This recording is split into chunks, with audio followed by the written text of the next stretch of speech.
Good evening, everyone, and welcome to the Village of Gold River's regular council meeting. Nice to see you all out. It's not often we get to see all our bosses here at the same time, so welcome. I'd just like to start off our meeting with our land acknowledgement, acknowledging that we're on the traditional, ancestral, and the unceded territories of Mushroom people. I'd like to call the meeting to order. Introduction of late items. Administrator Roy, do we have any late items to introduce to our agenda, sir? No, your worship. Council, are there any late items you wish to introduce? Councilor Pickard. Thank you through the chair. And just wondering to the CEO procedurally, is it okay to take the notice of motion and introduce as a late item so we can discuss and debate and vote on it tonight? Thanks. The notice of motion is to provide the notice to deal with at the next council meeting.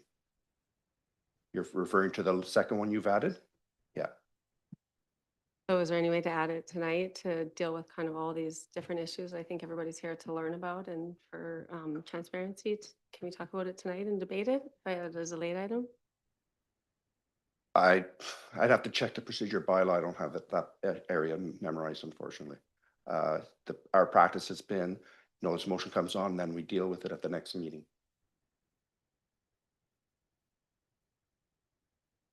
Are you good with that, Councilor Pickard? Or are you proposing to introduce a late item?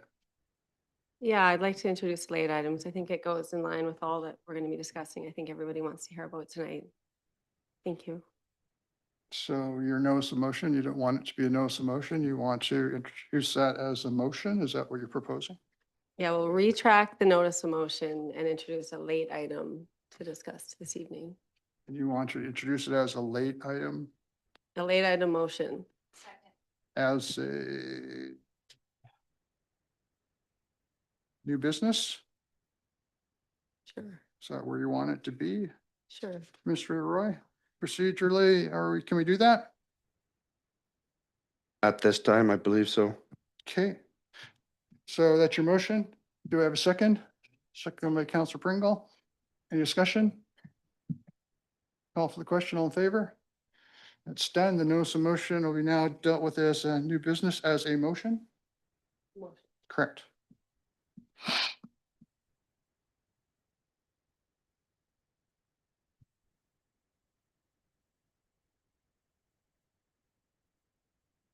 And any other late items? We second that. Did we vote on it? Okay, good. Introduction of any more late items? Yeah, thank you to the chair. And is it possible to add an in camera to just follow up on the last meeting's in camera? Thank you.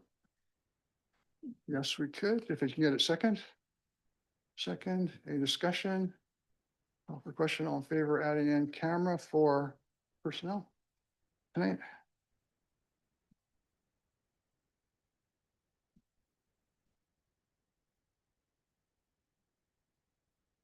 Thank you. Moving on, approval of the agenda, that the agenda be adopted as presented. Who care to move it? Councilor Pickard, second by Councilor Fossin. Any discussion? Call for the question. Oh. Councilor Waymire. I'd like to amend the agenda to include, I guess, both notice of motions, or I guess the one part that's left before question period, so we'd have question period after.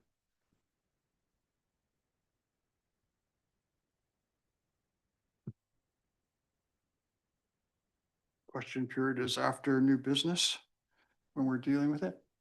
Yeah, so I'd have it So you want question period to remain where it is after new business after? switch 15 and 16, question period and notice of motion. For 16.1, I suppose. Looks like 16.2 has already been moved. You want us to move that up so that some people can make inquiries about our deliberations? Yep. Mr. Roy, procedurally? Council's discretion. Okay, so it's moved by Councillor Waymire, second by Councillor Pickard. Any discussion? Councillor Pringle. Are we at the approval of the agenda or adoption of the minutes? Right now, we're at introduction, we're actually still doing approval agenda. Yes. Okay, so. I So wanna make what we sure want to that- do is that we're just modifying the agenda Okay, so that we change the order. So this is discussion part of the agenda. Okay. Any other discussion? Call for the question, all in favor? We have moved it. Done.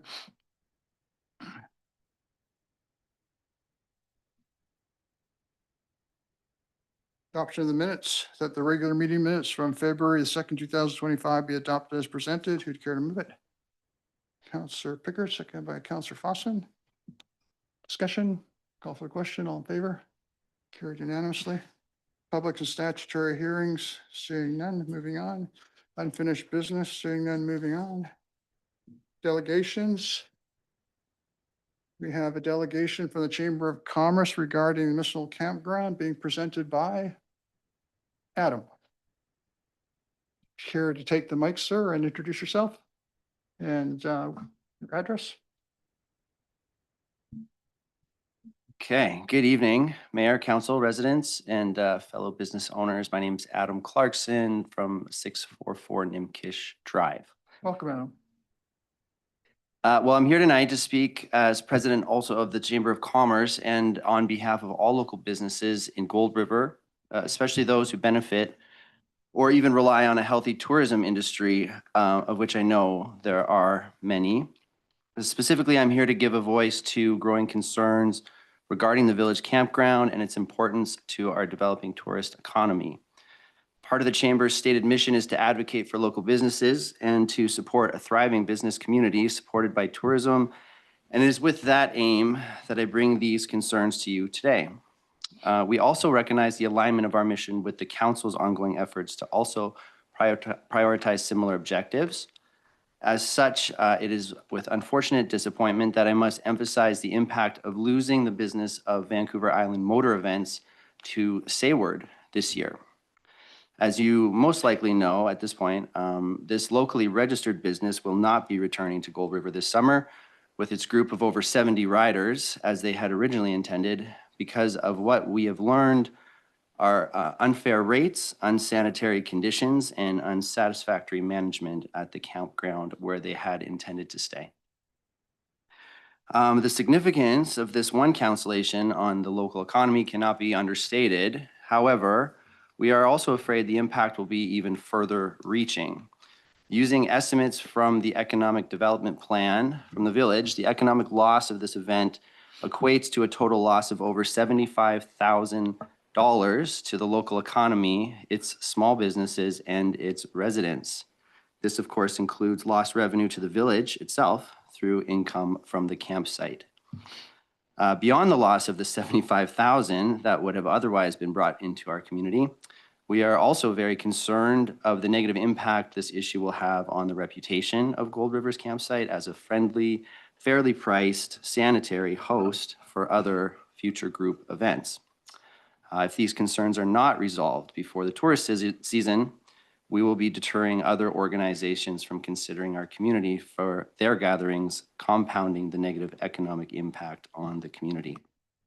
It is therefore crucial that we establish clarity and improve systems to ensure future group bookings are handled efficiently and transparently. And I would also like to acknowledge that some of the councillors are actively working to develop clear policy and address these challenges. Their dedication is appreciated by the business community. Thank you. Well, actually, one thing I also wanted just to add is that, you know, these words are more or less mine, but they were a collaboration of many businesses that came together to put this together. Businesses that I respect, businesses that have been here a long time, businesses that really make a lot of what Gold River is, make Gold River what it is. So just to kind of put that out there as well. So thank you, Mayor and Council, for your attention to this issue and for your commitment to considering improvements as outlined in the Economic Development Plan. We look forward to seeing these changes implemented and to restoring Gold River's reputation as a welcoming destination for visitors and group events. Thanks. Thank you for your presentation. Adam, are you open to any questions from council? Absolutely. Councilors, do you have any questions that you direct to our presenter before we excuse them? No. Oh. Thank you very much for your presentation. I guess the agenda is so full tonight, we assume that we're going to be having lots of engagement. So Fair. there's going to be other parts of the agenda where we'll be discussing things. Thank you again for your presentation. Appreciate it.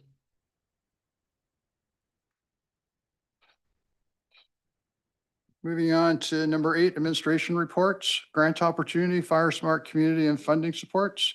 That the report from the chief administrative officer be received. Who'd care to move it?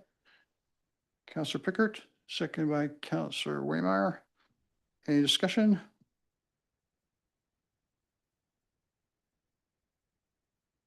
Yes, Counselor Waymeyer. Yeah, thank you so much to staff for putting this together. I mean, both our CAO, our fire chief, and Sean Koopman at the SRD. Fire seasons, I mean, feels like it's miles away, but it was pretty sunny today. 6 months from now, it's going to be nice and hot. So yeah, finding this funding to make our community more resilient is, I mean, I don't think there's going to be a lot of grants coming out after, the provincial budget, but I think one that they're hopefully not going to be cutting is Fire Smart programs. So absolutely, let's pursue this. And thank you to staff for including the waiving of the tipping fees at the Gold River Waste Management Center as part of this. Really appreciate it. Thank you. Thank you, Counselor Waymeyer. Counselor Pickard. Thank you through the chair, and thanks, Counselor Waymeyer. Echo your sentiments on this one. This looks fantastic, and this 2-year program that would hopefully make our community more fire resilient and help us with increasing temperatures and more prone to wildfire risk around Gold River. So I also like too that there's an opportunity for our some training and attending the 2027 Wildfire Resiliency Summit for our volunteer fire and rescue department. So it's an awesome opportunity for them to learn and be inspired by other firefighters and just grow in their positions. And waiving tipping fees is really exciting for us. I know introducing that was challenging as our depot had to take on that cost. So that would be great to do and avoid the dumping around different logging roads around town, making it more unsafe for fires. And also the yard debris removal, the chipping service is really great for keeping the community more fire resilient. And also fire smart mitigation in village-owned green spaces, I know is a big concern for residents, where some overgrown areas and branches and trees hanging in private properties. So it all sounds great. Thanks to Sean Koopman of the SRD and Kyle, our fire chief, and staff for bringing this to us. Thank you, Counselor Pickard. Anyone else care to comment? Nope, seeing none, call for the question. All in favor? Carried. Second part of it. That is part of the Village of Gold River's ongoing work in relation to wildfire risk reduction and an application for financial assistance under the Community Resiliency Investment 2026-2027 Fire Smart Community and Funding Supports. Grants be authorized for submission to the Union of BC Municipalities, and that the Village of Gold River commit its willingness to provide overall grant management if the application is successful. Moved by Councilor Waymeyer, second by Councilor Pickard. Any further discussion?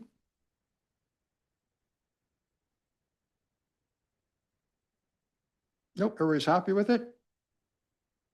Call for the question, all in favor? Carried unanimously. Reports from council. Councilor Foster, would you care to lead us off? None at this time, Your Honor. Thank you, sir. Councilor Pickard? Thank you, through the chair. Just a short report here. Just to start off, I wanted to say a word acknowledging the tragic event last week that occurred in a small remote community similar to ours in the community of Tumbler Ridge. I know it's affected us all in many different ways as humans and parents and teachers and as emergency responders and fire people. So it's a massive tragedy and it's felt deeply across BC and the world. Thanks to Councillor Waymeyer for suggesting lowering the flags in solidarity with Tumbler Ridge. And we stand in unwavering solidarity and support with the community and extend our deepest condolences to everyone impacted by these tragic losses and are praying for them. I hope in tender times like this, we can find grace and kindness for each other and let love be stronger than hate in our community. And well, we mourn and grieve. Just want to flag that this brings up some challenges in healthcare systems across the province, especially mental health and mental health for youth. And we're really fortunate in Gold River to have a free youth counseling service. It's funded by the Ministry of Child and Family Development and Island Health. And the nonprofit John Howard organized it with a counselor for youth. So just recommend youth if you know anyone in challenging times or with, depression, anxiety, mental health, and it's there. So that we have a service there, and I'm really proud Gold River is taking mental health seriously and not an afterthought, and building some mental health support systems that catches people before they fail. And saying that thought's always with Tumbler Ridge and their community. In the watershed fishery aquaculture section, not much to update, but we're working with the CAO and our CERMAC communications and community relations representative to set up a meet and greet with the new managing director of CERMAC, who's coming in. And luckily, as we said last meeting, all of the directors that we know and work with are staying in place. So we're just adding someone new, which is amazing. And so we'll continue to work on that meet and greet. And then I also had the opportunity to attend an in-person School District 84 update on February 9th with the mayor and our CAO. And that was really exciting to hear their updates and great discussion with their board and trustees. Their staff gave an update on the motion that's submitted a while ago, and they resubmit annually to Ministry of Education to amalgamate the schools in Gold River. That's still submitted, and they've done some amendments to the plan. We haven't seen the modifications, but the budget's determined soon, so we'll find out soon about that decision and hopefully get more information, whichever way that goes. It was really great to hear the superintendent seeking to utilize the rec facilities more for students and incorporate the pool and arena into their learning curriculum. This is great for keeping our facilities in use and also for physical education opportunities, recreation, and safety for our kids with so much open water swimming in the summer and the pool being closed. And it was also really cool to hear about some credit opportunities for high school students and what programs can be made available to help our youth grow and learn and contribute to the functioning operations of Gold River. Mainly the lifeguard programs and arena attendant positions and first aid programs were highlighted as great opportunities for youth for learning and employment, and credits for school, and also essential in keeping our services operational. So it's neat to see them incorporate learning and the real world and marry it together. And then one action item I look forward to discussing further is the discussion of a possible high school visit with mayor and council, or the high school students attending a council meeting to learn the process and procedures of local municipal government. And I think this will be a really great learning opportunity for students to gain insight and skills that can be transferable to future career paths and employment, and encouraging civic engagement and maybe inspiring a new generation of mayors and councillors. So that's all. Thank you. Thank you, Councilor Pickard. Councilor Pringle. Thank you to the chair. I'll be attending the Vancouver Island Regional Library meeting this Saturday in Nanaimo. And also just to put out there, thank you for your kind words about Tumbler Ridge. And the number that you can call is 988 for 24/7 mental health and suicide help line, prevention line. Good to know. Thank you. Councilor Weimer. Are you done, Councilor Pringle? Thanks. Yeah, on Wednesday, I got to attend the Chamber of Commerce AGM. I'll try not to belabor it because I think all of them are here tonight. They've got some, big plans for the upcoming year and probably beyond. They're looking at a new business-friendly map.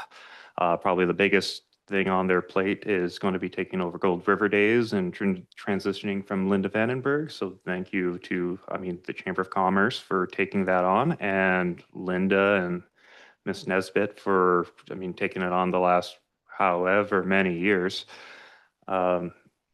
Connie Chan and Chris White are no longer secretary and treasurer. So thank you for your services over the last, 2-3 years in those roles. It's got some new volunteers, some new suckers, so good luck to them. And otherwise looking for, boost membership, webpage clicks, revamp the website. So yeah, looks like an exciting year to coming up. Thank you, Councilor Waymire. Um, Respecting the fact that most of the people in the gallery are here to get on with a specific piece of business in the agenda, I'm just going to keep the report, my report, to the very core item that's, that I think is really critical, and that was standing with the victims and the folks up at Tumbler Ridge who've just had a horrible evil and tragedy inflicted upon their community. And it doesn't matter what we say or what we do, we're probably never going to be able to take that pain away or the losses away for them. But we do stand in solidarity, and as a gesture and a symbol of that solidarity, I'd ordered the flags to be flown at, all village flags to be flown at half mast.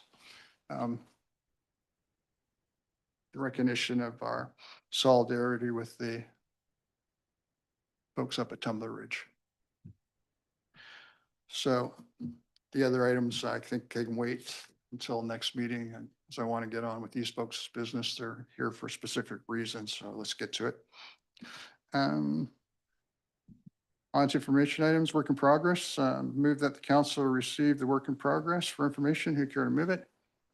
Councillor Fawson, seconded by Councillor Pickard. Any discussions? Councillor Pringle? Okay. Councillor Pickard. Thank you through the chair. And just wondering to the administrator, could we put on there, follow up with the, as discussed at the school board meeting with the high school about having their students come, or mayor and council possibly attend there to intrigue and inspire them about municipal government positions and process? Mr. Roy? What is the action item you're wanting out of that? Maybe contact the high school and see what would be more appropriate for their, if anyone from the high school would want to come to do a mayor and council meeting, or if we could go and talk to them. Okay, I thought the school board was going to look into that and come back to us. That's my understanding. Okay, You're satisfied with that, Councillor? sure, yeah, we can wait. Councillor Fawcett? Thank you through the chair. I'm just wondering if we have a timeline for a report from operations on our cemetery request that we have on our work in progress. Director of Operations Doxy, can you respond to that, sir? Yeah, if I may, through your worship, it could be any meeting now. I want to go onto the mic there, sir, because people that are not in the chamber is not going to be able to hear your response. Thank you, sir. If I may, through your worship, yes, it could be at any meeting now. I'm just waiting on some feedback information from a vendor that provides our asset management software and our web mapping. So once I have that, it's report pretty much writes itself from there. Okay. And while we have you there, sir, I think there's also a question about a stop sign. Could you update us on that report? Stop sign one, I haven't had an opportunity to begin on that one yet, but I'll have to check in with ICBC, RCMP, and then obviously the Highway Safety Traffic Act. It won't be a lot, but there's been some, how you say, operational activities going on here the last couple of weeks. Yes. Been busy fellow. Yeah. Thank you, sir. Mhm.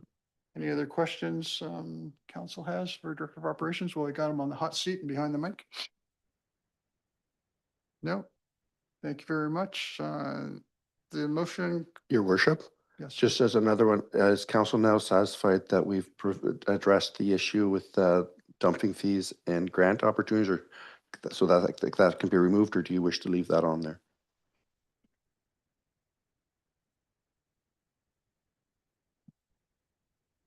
We've completed that, correct? With the grant application that we're moving forward with now, yes. Yeah, I'm fine with removing it. Rest of council, any problem? We've already completed that. Good, yes.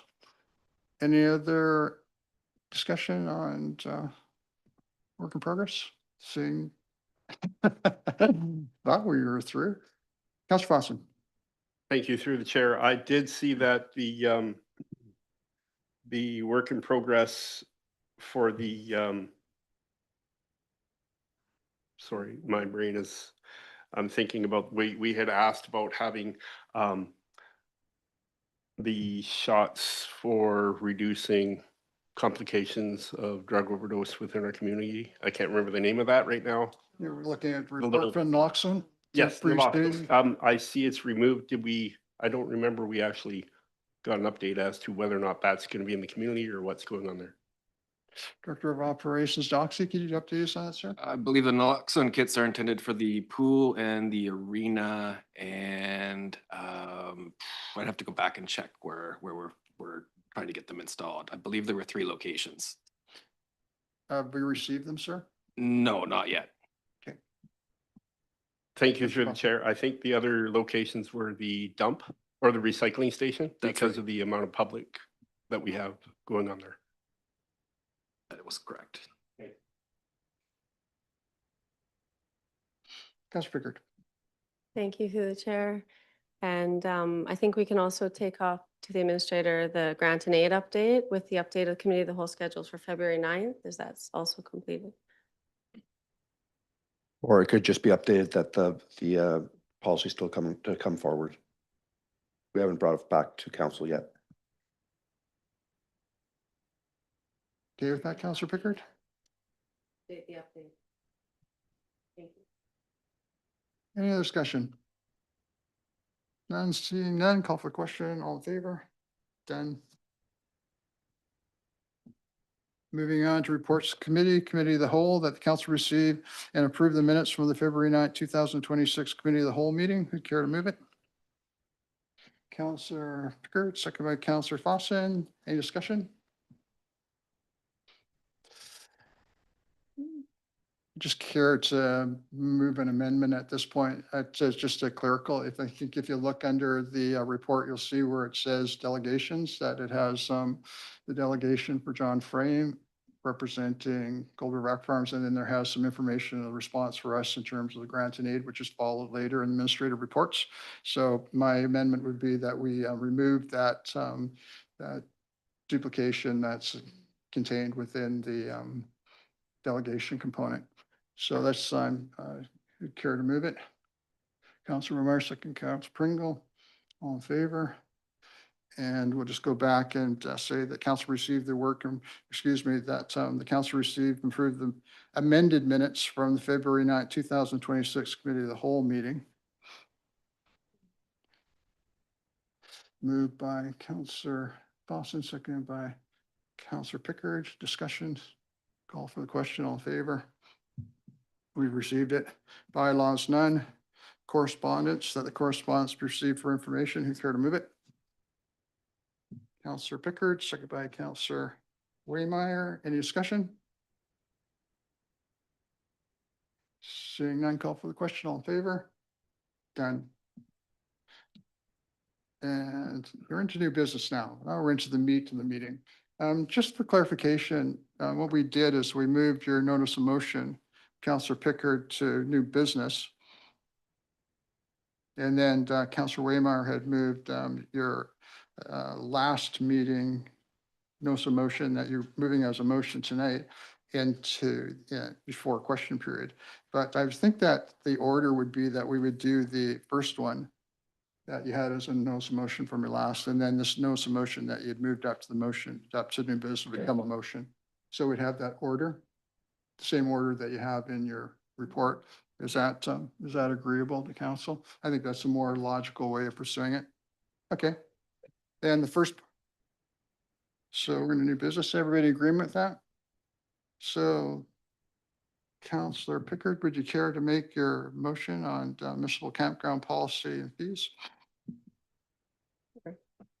Thank you. And I think, is it okay if we go through and read the background and rationale? I think, no, just the motion The motion needs to be made first. You just Okay. start off with your motion for municipal Okay. campground policy and fees. with the whereas part too? Okay. Thank you. Okay, whereas the Gold River area Nootka Sounds outdoor experiences are highly marketable but under-leveraged as an economic activity as identified in the recent economic development plan. And whereas a notable gap that has been identified that can enhance tourism revenue and economic impact is organization and marketing. Whereas recent correspondence has highlighted confusion and inconsistencies with the campground booking policy and fee structure. Whereas public posting of the clearly defined rate schedule will promote the municipal campground while providing a transparent and fair rate, fees, and policies to all potential user groups. Therefore, be it resolved that council direct administration to bring forward a campground policy and that the fee structure and group camping rate be reviewed and updated, and that existing and new campground fees be included in the annual recreation rate review, and that the campground policy information and rates be posted on the village website to promote the municipal campground year-round. Discussion. Councillor Fawcett. Thank you through the chair. I agree with her motion, with Councillor Pickard's motion here, and just wanted to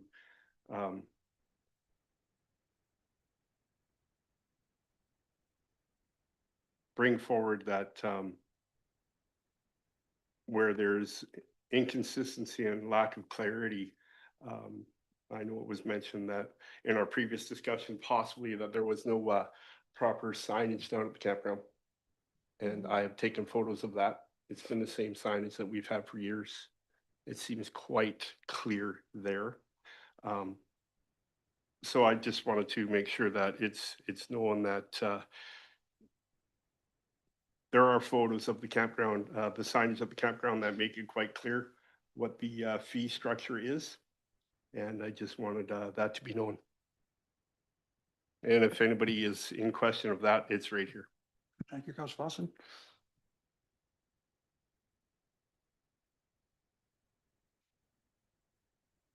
Councillor Pringle. To the chair, I just like, thank you, Councillor Pickard. Very good motion. I like your rationale. We definitely want to keep updating every year and making sure that each of our people who come to visit us are the public and even people who who like to go down there and stay. Some people just stay for an overnight, and that they are going to get the best that they can, and we can offer them the best for the best rates and compatible rates. And I just thank you for putting the motion together. That was a lot of hard work. Thank you, Thank Councillor you. Pringle. Did you want to weigh in, Councillor Romero?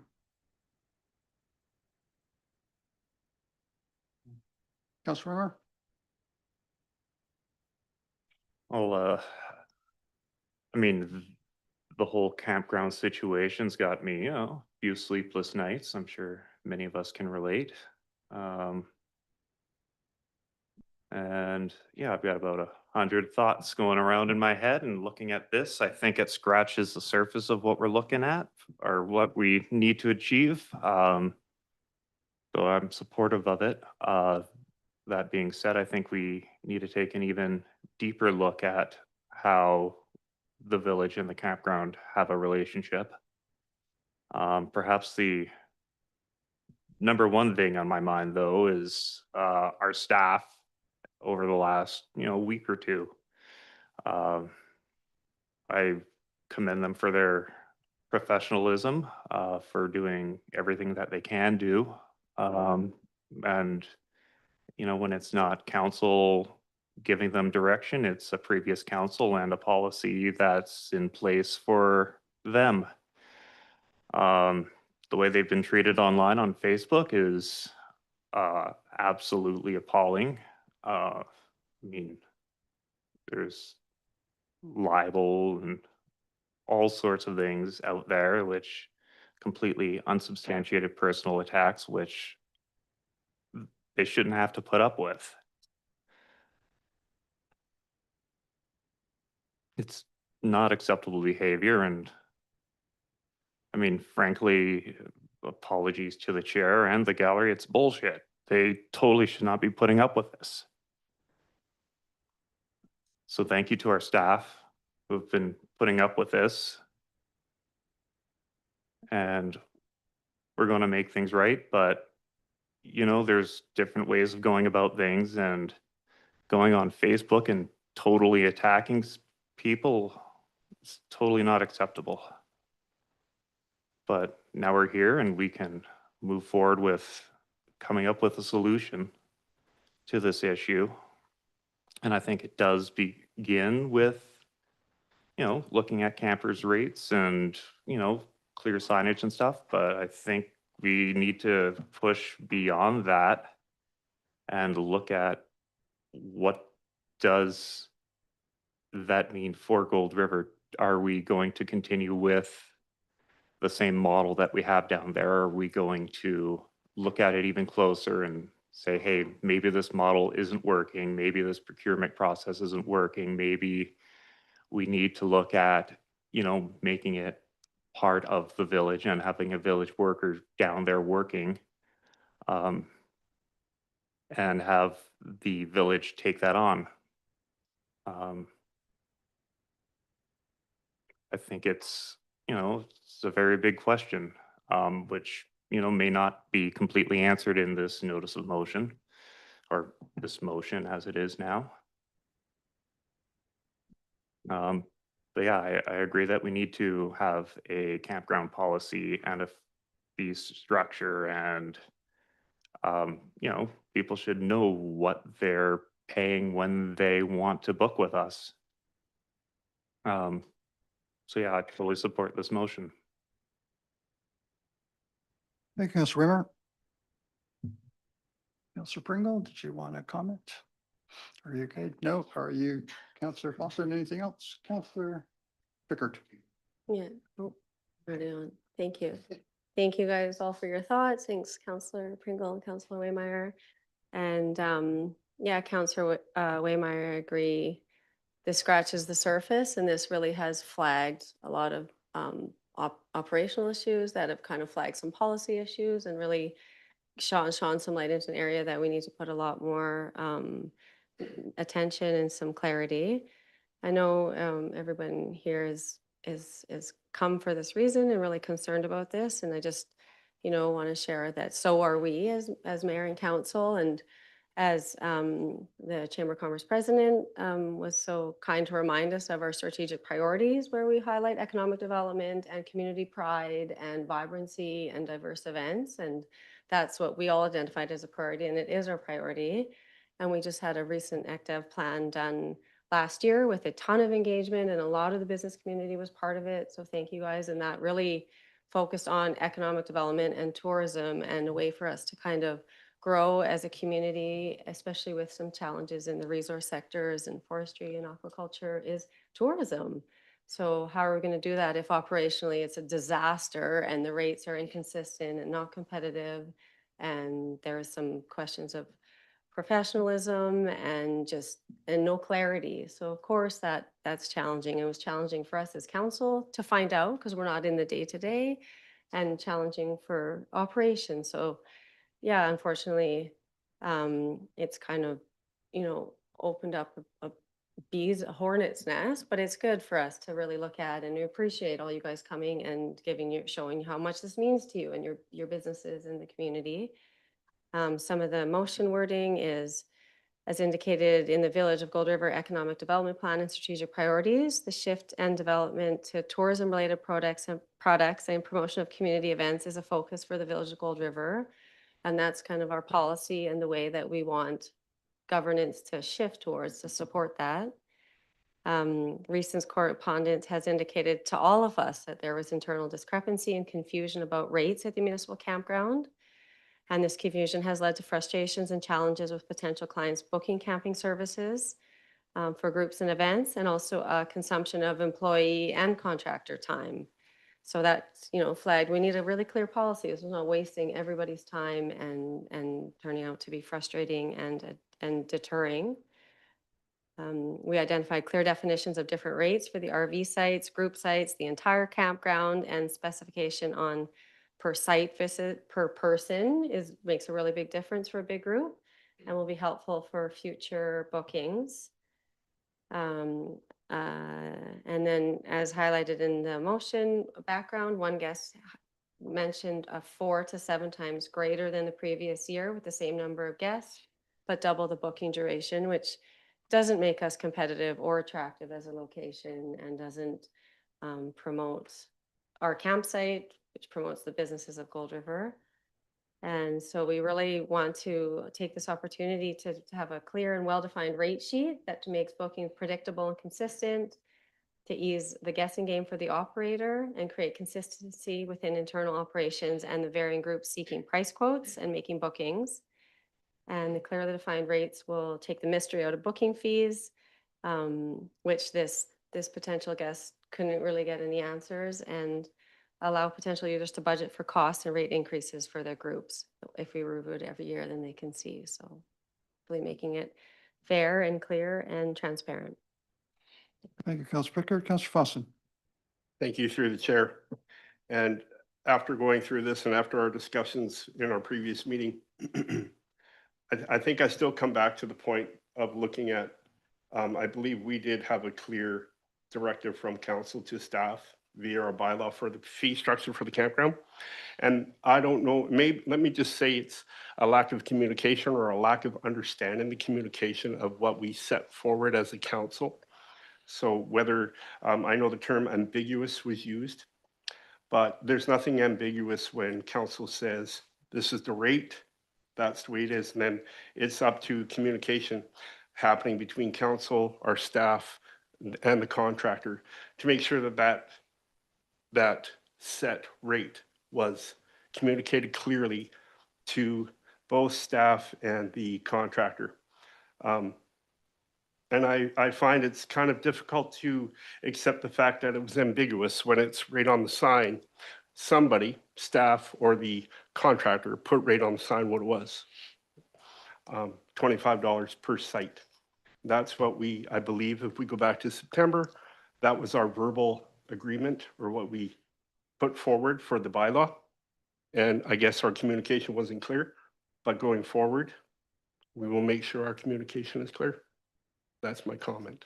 Thank you. Thank you, Councillor Fossin. Any other discussion council wishes to have on this motion? Councillor Pickard. Thank you through the chair. And just because we know that time is of essence and this kind of, that situation has arisen and somebody's canceled a booking and maybe other ones, and we don't want to deter future groups. So I think an abundance of clarity and also time limit is important for this issue. So I added an addendum to the motion just to, as the motion directed staff to create some policy. I added some additional points for administration to consider in the campground policy, just to streamline the process so there's not so much back and forth and we're not in June trying to figure this out. So some of the points are, number one, absolutely no day use fee. So no fee for walking or visiting or fires. Number two, a max length of stay specified and enforced, suggested 2 weeks, like the Mushlet Lake Campground. An off-season camping rate to be considered, seniors rate, maximum campers per site defined, and then a price per site clearly defined. As Councillor Fossin said, the rate sheet says $25 per site, the sign says $20 per site. So just make sure that's in bold and clear that that's per site and not per person, really bringing a disadvantage to families and larger groups. And then group rates with a base and a per adult and child with pricing that's on par with provincial sites on Vancouver Island with similar facilities to ensure Gold River remains a viable camping destination for potential groups and bookings. And there's some examples of what this group for 30 or 40 people would have been charged at Miracle Beach and also at Driftwood Bay, the Buttle Group site. And that for 40 people for 7 nights is at Miracle Beach, $2,240, or at Driftwood Bay, $1,960. So I don't want this proposed policy to come back saying $4,000, $5,000, or $7,000. It's unacceptable. Nobody's going to come and camp here. It's not going to attract groups. We don't have our services and our bathrooms better than Buttle or Driftwood. So I don't want a group. I don't want this policy I don't want to look at $4,000 or $7,000. I know we have to deal with the pit toilets and grade it after groups, but so do these campsites. And if we're not on par, then we're just crippling our tourism industry. So I would appreciate if that administration report comes back with these factors in mind. Thank you. Thank you, Councilor Pickard. Anyone else?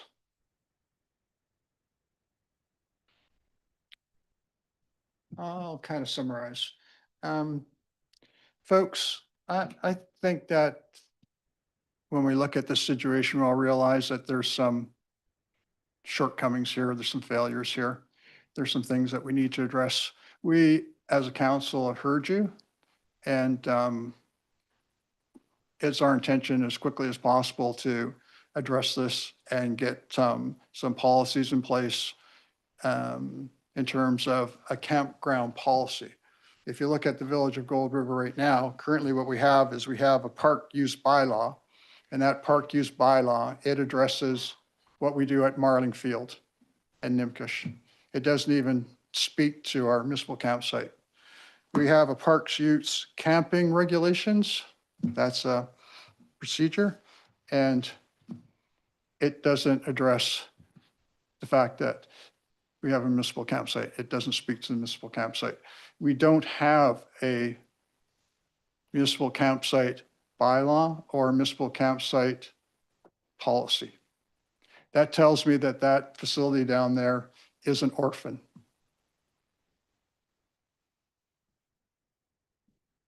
It's been outsourced for so many years. It's been run by different service groups for so many years. It's been, I think, forgotten and neglected, and we just kind of kept it on the outsides.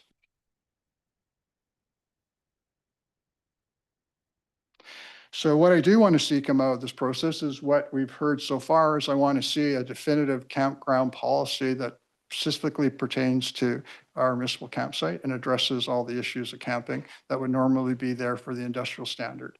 We want to have that. We want to revisit our fees and charges bylaw. Our fees and charges bylaw is not explicit enough to have the detail for everybody to understand what the fees are at the campsite, what we're charging, why we're charging. We need to do that.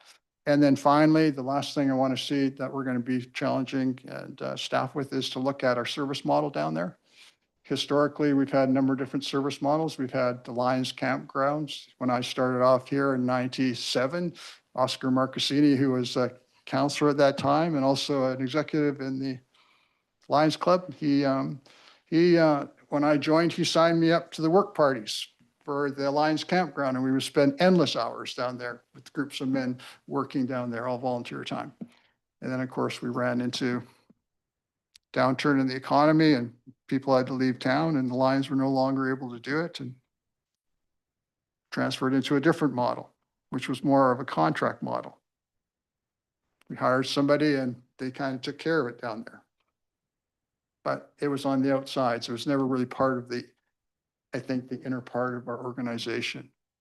And that's probably demonstrated by the fact that I don't know when the campsite was built, Chris would probably know before I do, but to go from when it was built to now and not have a municipal campground policy or a municipal campground bylaw or specific fees and charges that address the detail within how you use that area, completely unacceptable. That's why I understand you folks are all here tonight. Also, there's another thing that we want to look at. We want to look at our service model down there, whether the service model that we have right now is what the folks in the Village of Gold River want to have. Do they want to have it set up so it's still on a contract basis? Or do they want to go back and see us have a service club run it? Or do we want to bring it in-house and hire somebody? It would be like a labor. That would be their principal job and responsibility. And then it'd be in-house and we would have direct control over it. And we'd have a lot more, I think, responsibility for it. But right now, it kind of, like I said at the beginning of my presentation, it feels like that's an orphan that's been kind of neglected to a degree by councils in the past, because at the policy level here and where we are, that's there's nothing in place. And operationally, I don't know how you operate properly if you don't have policies to guide you. And if you don't have a firm fees and charges structure. So we've heard it. We realize that it's broken and we're going to work on fixing it. we of course have to go through the process. And it's maybe a lot slower than anybody would want, certainly much slower than I'd want, but we have to get it done right. But we are going to get it fixed because I believe it's broken. And I believe the council thinks it's broken. And I think the community thinks it's broken. It needs to be addressed, and we plan on addressing it. And this is part of the process.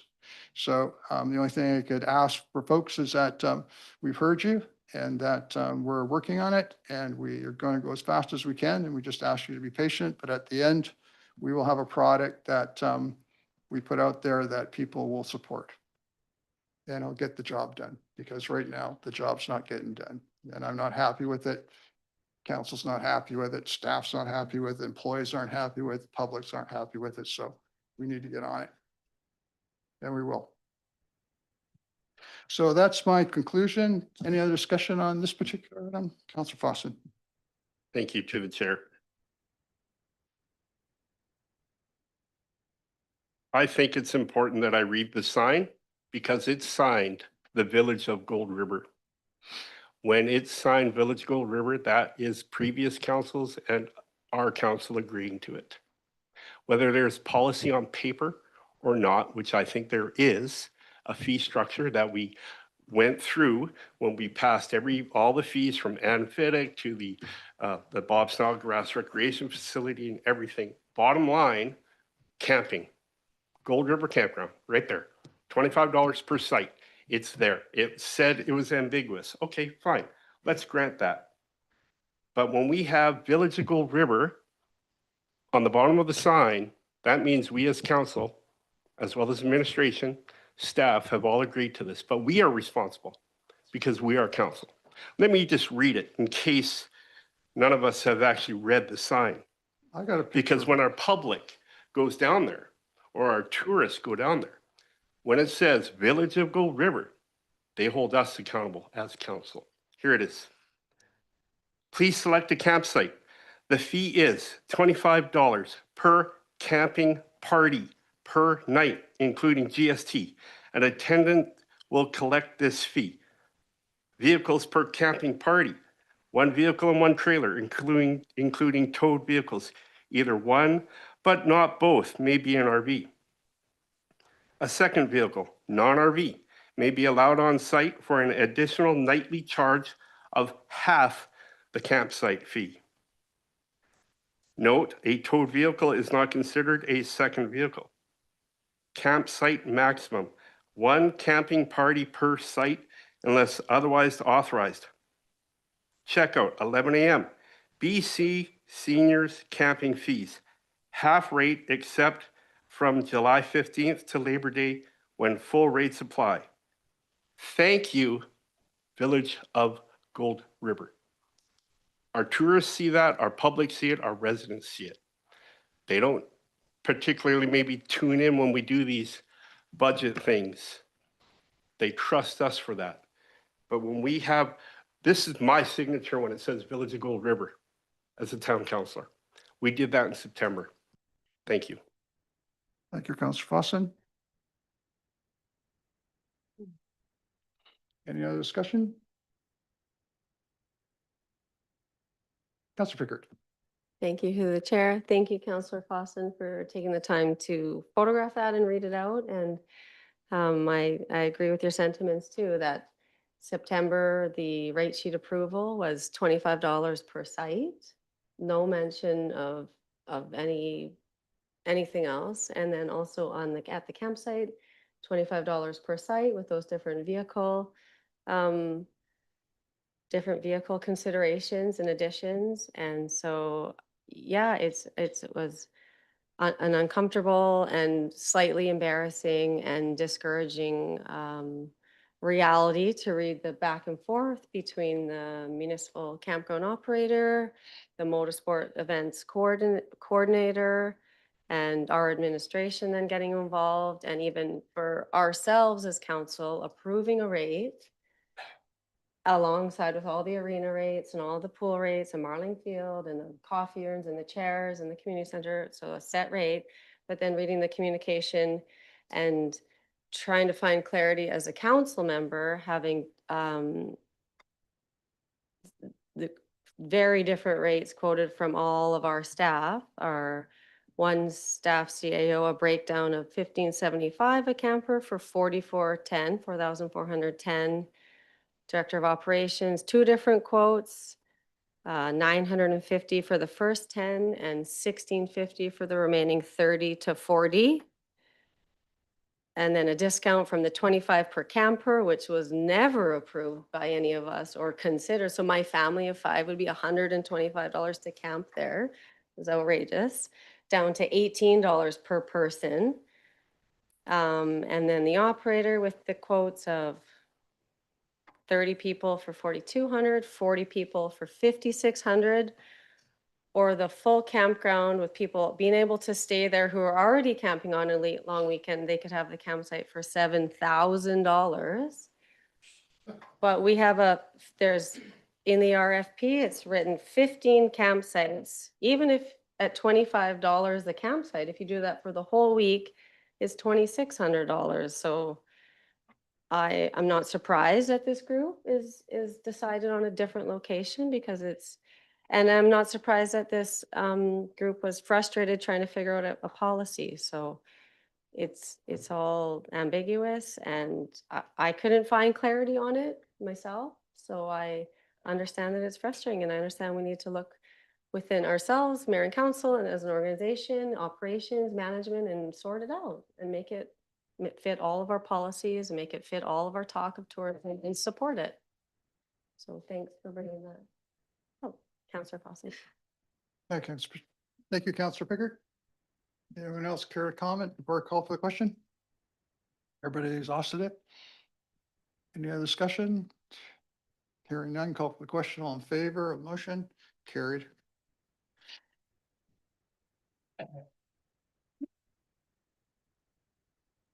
Councillor Pickard, your notice of motion is now a motion. Would you care to read that out? Thank you, through the chair. The motion is therefore be resolved that, oh no, sorry. The whereases. So whereas, as indicated in the Village of Gold River Economic Development Plan and Strategic Priorities Plan, the shift to and development of tourism-related products and promotion of community events is a focus for the Village of Gold River. Whereas council learned through the recent economic development plan creation that a domestic visitor spends $124 a day, while an overnight visitor spends $553 a day. The lack of clarity on our camping rates, the prohibitive rates quoted, and the unprofessional communication of the operator with a potential guest all seem to go against this strategy and not be supportive of promoting an elevated tourist experience in one of the only money-generating tourism-related opportunities the village operates. Whereas recent notice of a community event being relocated from Gold River and descriptions of the poor interaction with the village is devastating to local businesses, discouraging and a deterrent for potential groups and guests coming to Gold River, and has a large effect on community pride. Therefore, be resolved that council direct administration to write a formal response to the organizer of the Vancouver Island Motorsports event on behalf of the Village of Gold River Mayor, Council, Administration, recognizing the efforts this organizer has put into organizing events in Gold River and also communicating with the Mayor, Council, business owners, and the Chamber of Commerce. And then an apology be included for the non-consistent and ambiguous pricing quotes received in attempts to make a future booking and challenges with poor communications, and that an updated pricing policy in place to make booking quotes fair and competitive.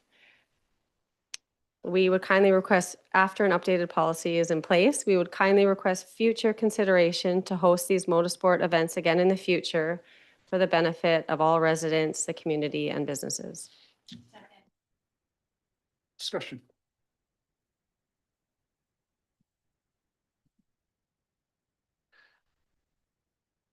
Exhausted on the first motion? So, Councillor Pickard. Thank you, through the chair. This was a notice of motion, so it would have come in 2 weeks, but I think everybody's here and concerned about this and concerned about our communication and our reputation and our pride and our professionalism as a community. Doesn't matter, mayor, council, administration, business owner, we're a community, it's Gold River.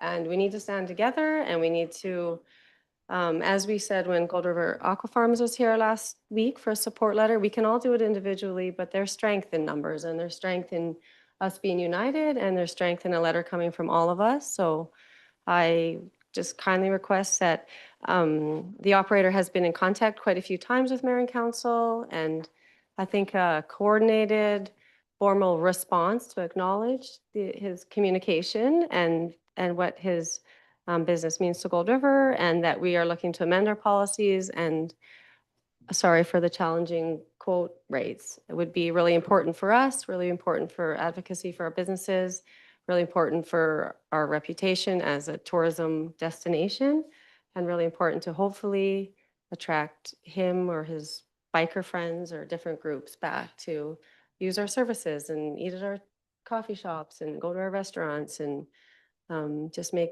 Gold River more vibrant. So thanks for considering it. Thank you, Councilor Pickard. Council good? No further discussion required? Call for the question. All in favor? Done. Somebody's telephone? Better not be mine. It's on vibrate. So we've moved the agenda around. Now we're into question period. So folks, question period, if you wish to ask or address any questions to council, what I ask you to do is come to that seat, turn the mic on, introduce yourself, tell me where you're from, where you live, and then you can address your question to council through me, the chair, and I will direct council's response. Mr. Charette, go ahead, sir.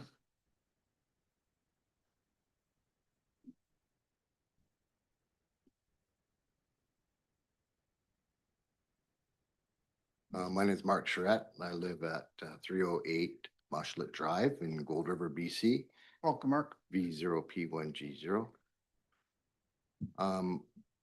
Curious on what the campground made last year. Are you allowed to discuss that at all with us? Is that something that? May not have the exact number available for you, but I remember Director of Operations Oxy shared the number with us during the last meeting. I believe it was about $26,000 was the profit at the end of the balance sheet. But I'll leave that to him. Director of Operations Oxy, you care to respond to that, sir? Actually, it's about 20, just over 24,000, your worship. 24,000, just over 24,000. And also, can I get the previous year amount?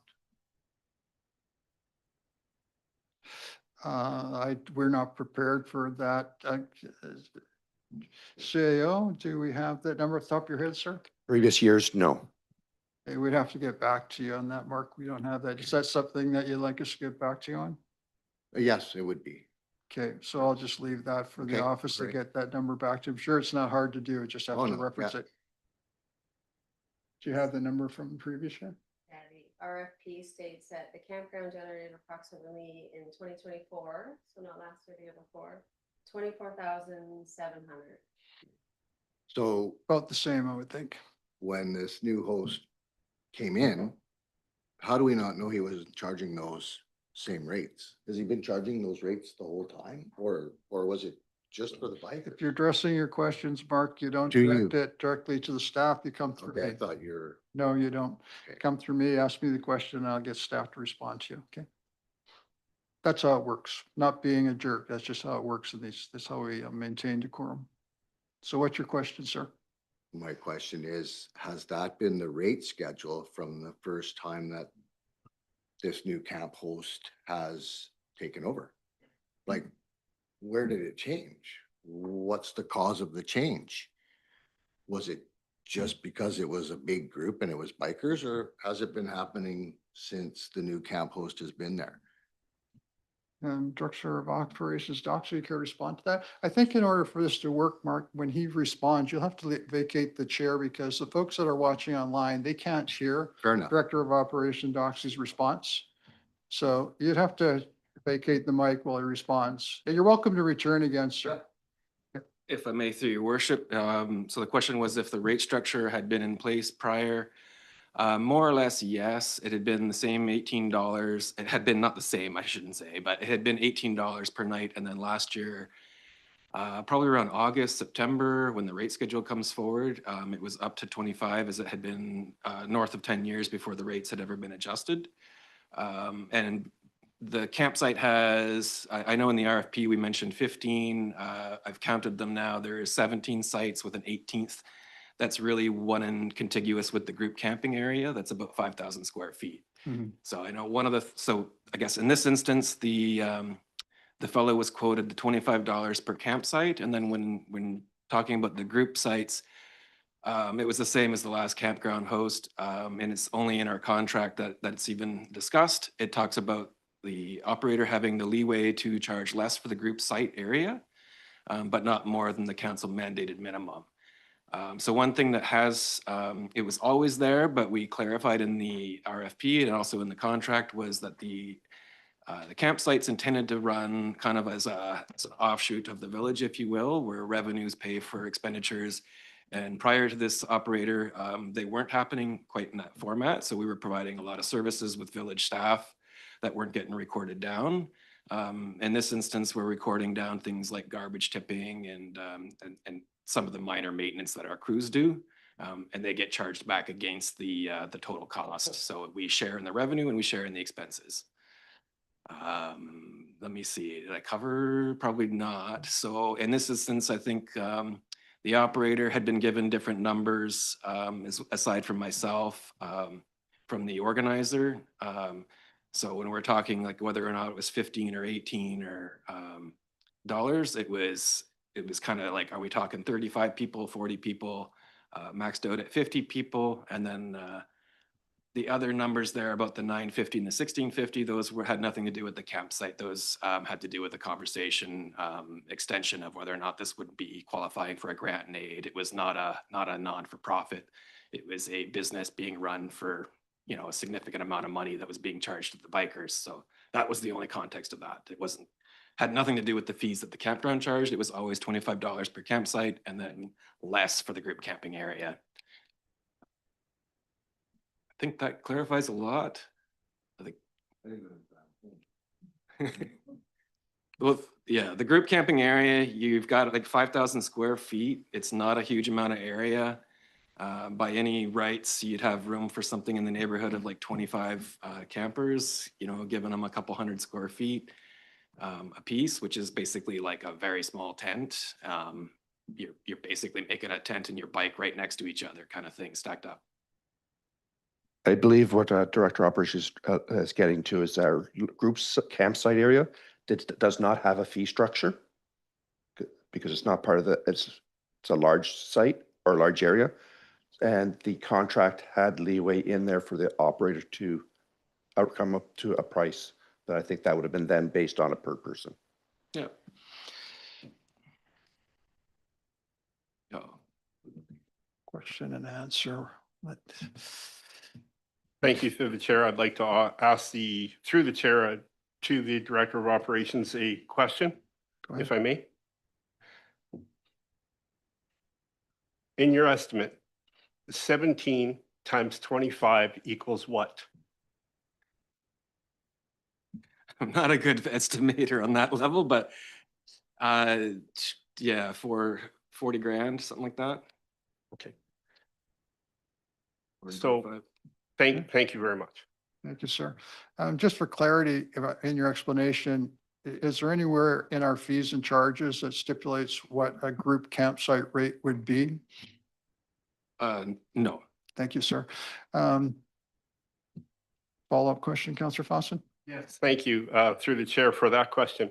If there's no policy in place for a group campsite, does then not the policy put in place of $25 per campsite override no policy to the Director of Operation? If I may, through your worship, by way of strict interpretation, yes. Unfortunately, we do have a contract that is basically, we've been using the same contract for years. And that contract has a provision for the operator to establish fees. Now, that doesn't make it a policy. It's something, it's an agreement that's been going on with the contractor that's been going on for years. And unfortunately, it is not spelled out in the in the rate structure or in any policy. So Councilor Fawcett, follow up. Thank you, through the chair. Follow-up question. Would the old policy or agreement with the previous contractor end when the structure for a new contractor are the new policy was created when the when the current contractor was hired? Would there not have been a new policy put in place if council said it was $25 per night, raising it from $15 to $18 per night, regardless of whether or not we said there was a group policy for the group campsite? Or don't you think, and I'm not asking you hypothetically, as staff, if there is no written policy and the only policy put in place is directed by council, don't you think that would be the mitigating factor for the decisions being made, or it should have been brought back to council? Your worship, I believe this is a question and answer period. I think we've kind of digressed away from this a bit. Sorry, through the chair to our administrator, we're conducting the people's business. Point of Your order. worship, I think we need to go in camera. I Yeah, think we're getting into employee think- matters. I think I agree. We'll keep this as a question and answer. We can deal with that, your questions when we get into camera. Mark, did you want, do you have any other further questions that you want to address? Or we'll never get through the gallery. So can I get, how is this done? Is it done through receipts? Like how, when the money is it just a trust thing? Like, do we have a number of how many campers there were that came through our site in 2024 and in 2025? We have a number of how many campers. That would be receipts handed by the camp host to the village saying, this is what we've done. Or is it just like a pile of money thrown on the table? Director of Operations, Doxy, you care to respond to that, sir? May again, through your worship. Yes, we get a monthly statement from the current operator, as well as an annual that addresses like how many campers are in, how much has been paid, how much is the revenue split share shows. And when it's done on a 30-day every month increment, we're able to do kind of a spot check. It's not something we put a lot of internal staff resources on, but we can go down and we can look and we know if there were 5 people camping, or if there's nobody in there, or if it's been just busy. So. Thank you, sir. Mark, because there's a large gallery, you got one question left, sir. Yeah, or else other people aren't going to get an opportunity to speak. You get like, your time is just about up. Well, I have a lot to say. I'm sure these Okay, other all right, folks have a that's lot to fine. say too, but it's not That's fair fine. for you if you monopolize the mic and nobody else gets an opportunity to ask their That's question. fine. So, the rate increase was done in 2025? Yeah. Sorry, talking to you. We do fees and charges Okay, every year. we made what, 22,000 in 2024? And you're saying that we did a rate increase of $7 per campsite per person in 2025, and we made 26,000.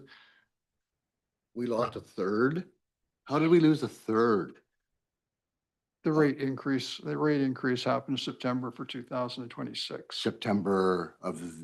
We passed fees and You charges passed for it in 2025. 25 There and was still 26, so- $18 in 2025, Mark.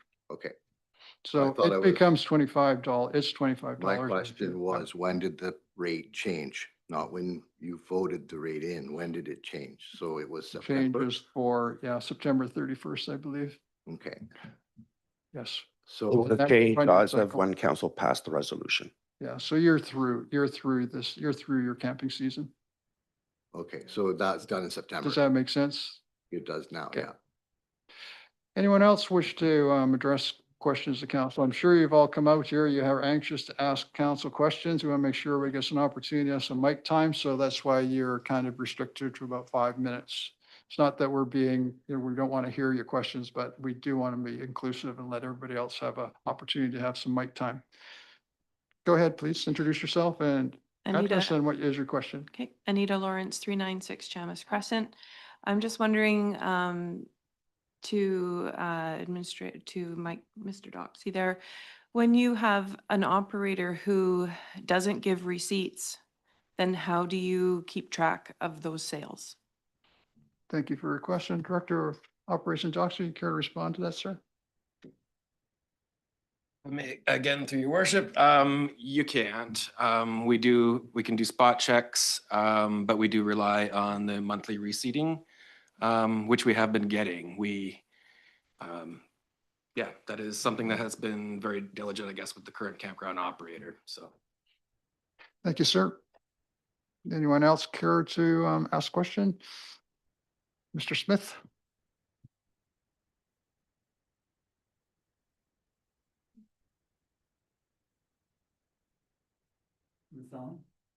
It should be red if it's on. I can hear you. so I think it's on.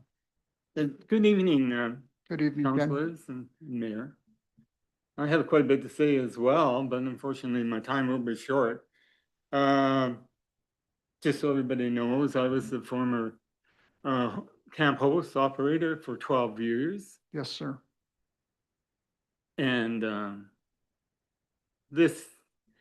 also at this point, I want to say this. My former job was with the municipality of Port Alberni as the purchasing agent. Yeah. So I know about purchasing. Great. Okay, now I'm gonna say this. What has happened here is illegal. The hiring of this person who is not qualified at all. The procedures that he was hired under was under false pretenses. And that's why we're in this situation now. I want to know when we're going to have an internal investigation in regards to that RFP. I want to know, has one started? If it's not, then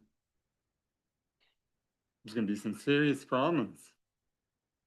We should look at it now, that this council does an internal investigation in regards to that RFP. This would have never happened if it was done right. Policies, the purchasing policy and procedure are in place through the community charter, through your own bylaws, and none of that was followed. So we need to get something done. We have public meetings and we have in-camera meetings. So there are two streams in which council does business. And the streams that we do in camera, we do them because they may involve personnel, or they may involve legal, they may involve contracts, they may involve other things that can't be done publicly. So there are two streams of work for council. And the other thing is the statements that you made are your opinion. And there's no way that they've been proven factually in a court of law. So at this point, that's an opinion. And we realize that there could be some legal ramifications here. So that's part of the reason why we keep a lot of our conversations or a lot of things that we do in camera. So is there anything else that you'd like to, because it sounds more like a statement that you're making than an actual No, question. it's just two facts. Through the Freedom of Information, I have it already. I've got this information. So if you're not going to be dealing with it, then you have to face the consequences. But besides that, I would like to get my $1,900 on my invoice paid as well for 2024. That's $1,900.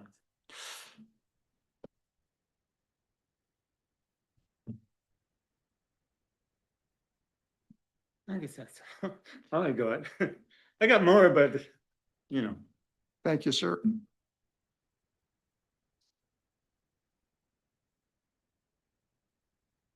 Anyone else?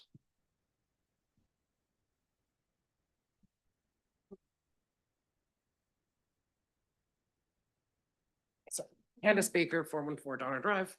I'm going to go off this topic for just a second, if this is the only question and answer. as we know, the compressor at the curling rink went down this last week. And I just want to state the importance of actually, I know that we've talked and it looks like it's going to be fixed and or replaced, but I just really want to stress the importance of that. We had a very successful bonds bill last year with 11 out of town teams. This year, we've got 16 teams signed up and we have a wait list. And I think we're going to have to go to 24 teams for next year. 11 of those teams last year were out of town. So we're going to have probably another, I'm going to say 7 or 8 out of town teams. It's going to be, I'm guessing 18 to 20 out of town teams. Wow. So I really want to ensure, just stress the importance of, please make sure we get a compressor, because I know it may not be in the budget, but I think that we need to find a way to make that continue to happen. Thank you very much for your question or your statement. Your worship, there's a couple of hands raised online. Is there anyone, I'll do gallery first and then I'll do online. Is there anyone else in the gallery that has a question for council before we go online?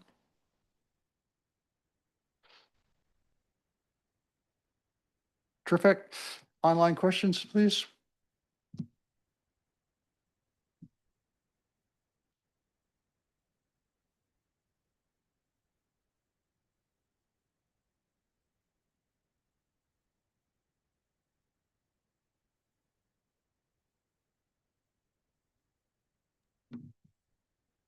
Suzanne, can you unmute yourself, please?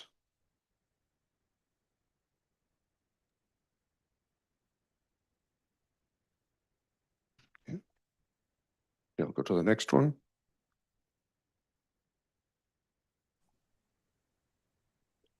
Yeah, hi there. Riley Eric, employee of the Village of Gold River here. Can you hear me? I'm sorry, we're not hearing you. I'm unmuted. You got nothing?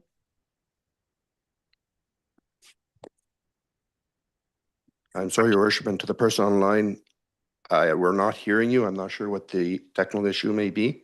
Yeah, I'm weird. sorry, I don't think we're going to be able to hear you. Yeah, okay. Say there were 2 questions online. Is there That was one? the second one. The first one did not unmute. Okay. Weird. What a weird concept. You heard nothing? Yes, and they were Is the pressed volume low? unmute and they have not.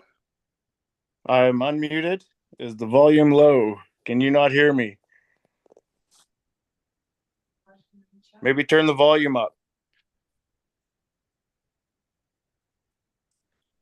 Well, people online are hearing me. That's right on. Nope. Technical Yeah. difficulties. No, it's the CAO's difficulties, I think.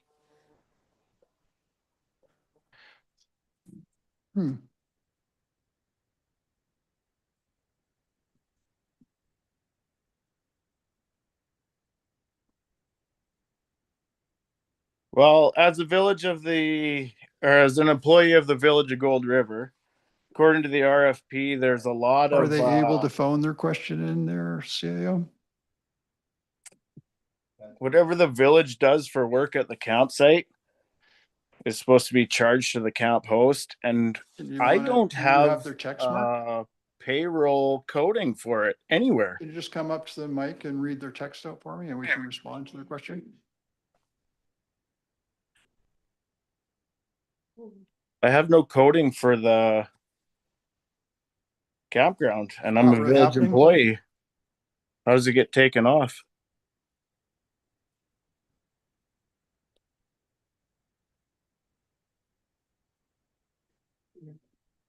Can you put her close to the mic? You know what, Suzanne? Yeah, I did, I think there's some difficulties. I've got you on speaker, you're on the mic, Suzanne. Okay, it's Suzanne Travis. And my question is, how is the RFP decided? Like, it doesn't come forward to a council meeting, so I'm curious to know what group of people decides that RFP for the campground.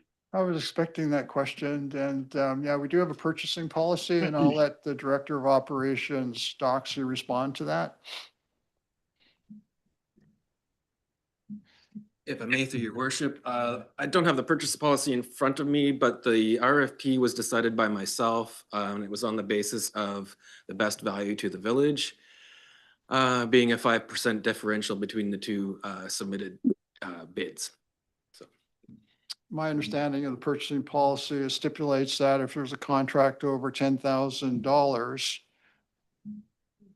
and that the lowest bid is the one that you're recommending, I'm then probably council still does not unmuted. involve I themselves can in that still talk. decision. Purchasing This policy is hilarious. allows the staff member to make that decision.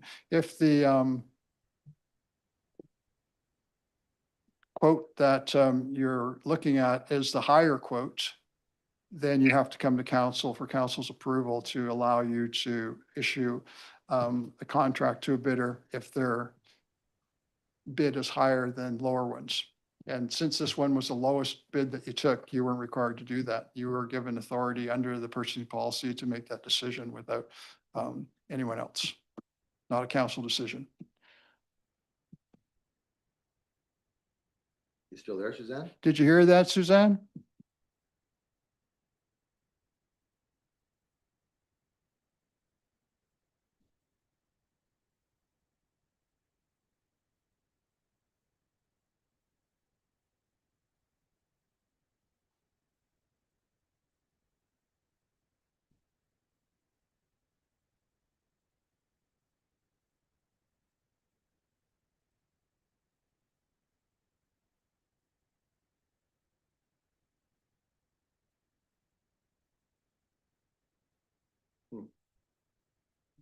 He was not fun. Appreciate you on jumping in there technically, Yeah. Mark. At least we got the question and we answered it. And I was hoping that question came up tonight. So any other questions from the gallery? Because we are going to go in camera next, and that will mean clearing the chambers. So if you folks want to come, if there's anybody else that wants to ask questions, you're welcome to come up to the mic. I believe we have one more person online. Hope they have unmuted. Perfect. Good evening. Yeah, hi there. It's Riley Eric, village employee. Can you hear me? Everybody in We're town and seeming to online still can hear me. have the same issue. We'll have to get our technician to look at what's going on with their setup here. Yeah, your star technician needs to Good to raise see the you, Roy. volume. And who had their hand up? Who wanted to come up and talk? Sharon, did you want to ask a question?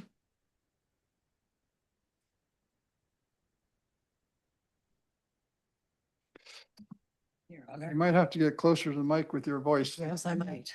This is just continuing of how you choose to hire. Is Can there, you get a little closer? It's hard for us to hear. besides the price, what other prerequisites are required for this contract? Good question. I was expecting that one also. Director of Operations, Doxy. there's not a lot of job requirements required for this. It's considered a fair, it's a labor type job. The individual had some prior campground experience, and that is seen as suitable in this regard.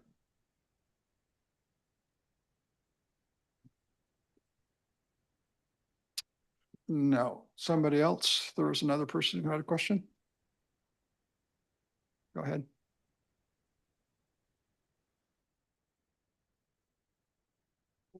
Hello, thank you, Your Honor. My name is Naira Chalmer and I live at 447 Cedar Court. Welcome. I just have a question. I want Yes. to touch upon the bringing value. 5% to me, I know that, every dollar counts. But I was just wondering, I know you said it's only a labor position, but there's also customer service. And I'm just wondering, what's the ongoing assessment of the requirements of the contractor, meeting those requirements? And is there any special policies in place? We are in a very small community. We all know each other and many of us are related to one another. Are there any policies in place that specifically address the possibility of nepotism within hiring practices, especially if we have somebody who's provided good service over a long period of time? And if these comments and issues are coming up, this can't be the only time. What is the review process for contractors while they're undertaking care of those services for us? Director of Operations, Doxy, do you want to field that one? What the heck's going on here? Can everybody online hear me still? If I may again through your worship, in terms of the, I guess, quality control, if you will, for hired contractors, there are instances where we have much more complex review processes on the Yes, it campground is. operator. It's in a complaint-driven process. I believe it's a 60-day, it's either 30 or 60. I guess I better You'll have to, unmute like, myself. pardon my memory, it's in the contract that we can cancel the contract inside of so many days' notice. If we have, if we find we're having problems, whether it's monthly reporting, whether it's maybe discrepancies when I do a spot check versus the monthly reporting, if it's customer complaints, to this day, outside of the social media, I haven't gotten any actual physical complaints by any campers aside from Biddington, Biddingham, Mr. Biddingham. And then, of course, they have to be taken into the context of the timing and when they were written, so. And do you do a review, an ongoing review to ensure that the terms and conditions of the contract are being realized or being performed by the operator? Is that an ongoing process that you do? Again, if I may, through your worship, it is informally, yes. It's kind of something, when we have a contractor, whether it's engineering or refrigeration or electrical, they don't have like a formal, every month we do a checklist, but there is ongoing monitoring of the contracts and how they're doing with staff reports, again, customer service replies. First thing, if there's minor things, we would talk to the staff person or the contract operator and work on corrective issues, training, education, try to improve the situation, improve the level of service. And because this is a personnel or a legal issue, it would be something that we'll be dealing with in camera. So thank you very much for your response. Oh, did you have a question for Councillor Pickard? I just wanted to clarify one of the Director of Operations, just questions there. So the term in the RFP is either party may cancel this agreement for any reason by giving the other party 60 days notice in writing of their intent to cancel the agreement.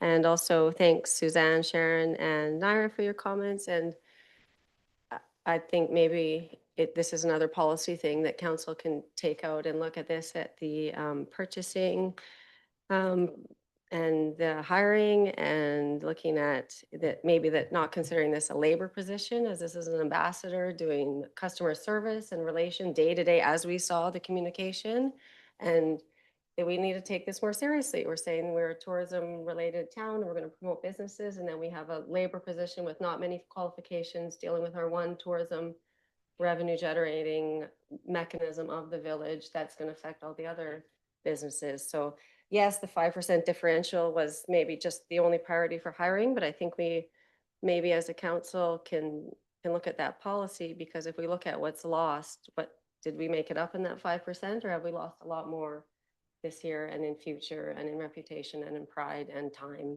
and faith in our constituents? So I think it's a policy we need to look at. Thank you, Councillor Pickard. And folks, that's going to wrap up our Q&A session for this evening. Thank you all for coming out. I'm sure that it's probably not fully satisfying, but it is part of the process that we go through, and it's a good part of our democracy where you hold the elected officials accountable. And I think you guys have done that this evening. So we are going to go into camera to discuss some legal personnel issues. So we appreciate you coming out. Thank you very much. And